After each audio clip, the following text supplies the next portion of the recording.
Hello everybody and welcome back for some weekly VR news. As always, I'm Mateo311 and this is your channel for everything VR related. While it's definitely not a big week for new game releases, we do currently have a Meta Quest 3 sale, leaks for a new high-end Meta headset, and a little bit of sad news surrounding the PlayStation VR2. Now there are of course links and timestamps if you want to skip ahead, but before we jump in, this video is brought to you by my long-term sponsor Kiwi Design. If you're looking to make your Quest headset much more comfortable, or you want a top-of-the-line battery pack for up to 3 hours of extra gameplay, well then I highly recommend their brand new K4 Boost head straps. It's now available in both traditional and Halo strap versions, and not only are they cheaper than what Meta has to offer, they're also way more comfortable with some extra plush material. There's a link to Kiwi down in the description, and don't forget to use discount code Mateo311 for 5% off and to help support my channel. Okay, so let's start things off like normal with the check-in, and that's what have I been up to in the VR world? And unfortunately, it's pretty much nothing.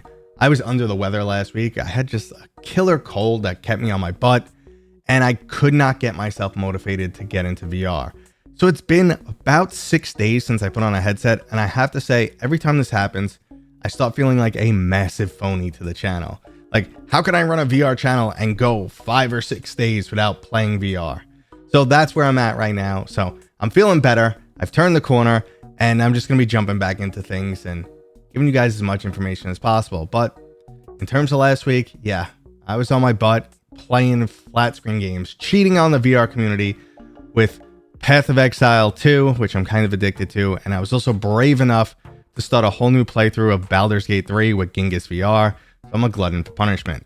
But enough of that. Let's get into this week's new releases. First up is the escape room title Exit Condition 1 that sets itself apart by fully utilizing room scale locomotion. Now I'm sure the OG gamers are familiar with room scale, but for those out there not in the know, this is where you physically walk around and explore your room. Zero artificial or controller-based locomotion. The game will adjust itself based on your physical play space. This is a story-driven experience that starts you off by waking up out of a cryo chamber, and you'll need to solve a series of puzzles or complete a wide array of different tasks, ranging all the way from dancing to controlling drones, to outsmart security and eventually escape. So if you have any interest in escape rooms, I recommend you go check out this title. But if you're more of a sci-fi survival fan who enjoys games like Rust, you'll be glad to know that Grim is currently available in early access. This comes from the studio Combat Waffle, the same team that brought us Ghost of Tabor, and now you'll be fighting for your life on the surface of Mars. Now, I actually demoed this title months ago back at Gamescom, and mechanically it plays exactly like Rust, with a little bit of a sci-fi twist. Being on the moon and forced to wear spacesuits makes oxygen one more resource that you'll have to fight for. It also introduces dome sanctuaries to the world, where you can not only refill your oxygen, but also get a little taste of what Earth is like. These end up being extremely valuable locations, because not only do they have unique resources, but also an abundance of oxygen. So they end up being an ideal go-to spot for basically everything, including player-made ambushes. So if you're into survival games where you have to scrounge for resources, build up your own base, and either fight or befriend other online players, well then I highly recommend you go check out Grim. Now next up, we have a little bit of a public service announcement for those who have been waiting to play Assetto Corsa Evo in VR. The game is currently available in early access, but the current opinion from basically all VR players is to wait for this game to mature a bit more. There's tons of reports of both performance and graphical issues when playing this title in virtual reality. Now don't write the game off just yet, there's tons of potential here. It just needs a bit more time in the oven. And last up, we got an announcement for a new horror game dropping next month for the PlayStation VR. The Obsessive Shadow has you taking on the role of a 9-year-old boy who's been left home alone. Unfortunately for this child, he's being stalked by some type of shadow-like creature, and he'll have to navigate his way through a creepy labyrinth with nothing but a flashlight. Now there's one other unique element of this game that I want to mention, and that's the fact that it's releasing on the original PlayStation VR and the PlayStation VR 2. Now I'm not much of a horror fan, so I'll most likely nope out of this one. But let's move into hardware news, starting with a sale on the Meta Quest 3S 256GB edition. From now until February 8th, this model of the Meta Quest 3S has been discounted to $350, which is roughly a 12% or $50 discount. Now I know some people will talk down about the Meta Quest 3S and say,